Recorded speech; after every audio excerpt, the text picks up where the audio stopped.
So let's talk about spark for a minute. That is your message. Oh, longer spark duration is good.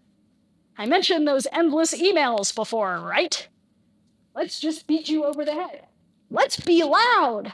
We need to be loud and viral and do all that. Maybe? Oh, weak spark's okay because, we've got a lot of people. There'll be enough people that'll do stuff. Yeah, let me tell you all about weak spark and engines. It's not a good thing, as in your car won't go anywhere. So, what's a good example of weak spark?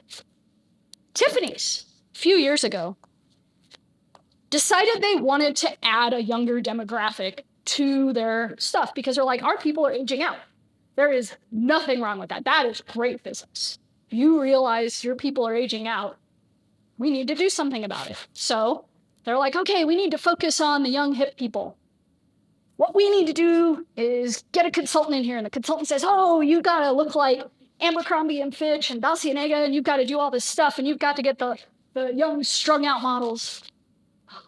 I have so much makeup on. It's so good, right? And you've got to retool your jewelry. Well, the retooling of the jewelry kind of makes sense because you want to be up with the times and things like that. And they put this ad out. Not your mother's Tiffany's. And they put this out as their campaign. Who's their primary base? Mothers. Or women who inherited their jewelry from mom, from grandma, or even the son that inherited it from mom or grandma, right? And plans on giving it to his eventual partner, right? I am embarrassed to wear my necklace and bracelet. You're now telling me my Tiffany's is outdated. First you said it was timeless. Tell me again how as a mom I'm too ugly for you. That's why this year I will ask for Cartier.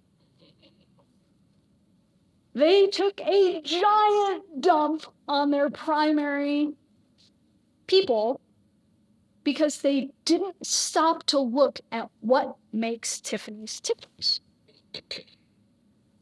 It's not the jewelry. It's the mystique. It's the breakfast at Tiffany's thing where it's like, oh, you go in here and they're so great and they treat you so well and all this stuff. They just walked away from all of that. Now, what could they have done instead? Fortunately, they did not call me. I don't know. I had that dude. I have caller ID. I would have picked up.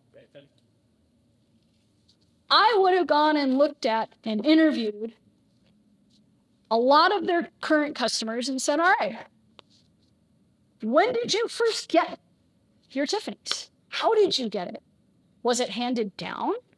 Was it something that was gifted to you? Was it you brought yourself up by your bootstraps, and when you got that corner office, you said, blue box me, bitch, and you went down there and bought it yourself? Like, well, how did this happen? In most cases, it wasn't just that it was Tiffany's, it was grandma's Tiffany's. It was grandpa worked and scrimped and saved just to buy it for grandma because he was trying to court her so much and he didn't know he'd already won her heart over. And then he presented her with this Tiffany's, right? It's the story. It's that moment.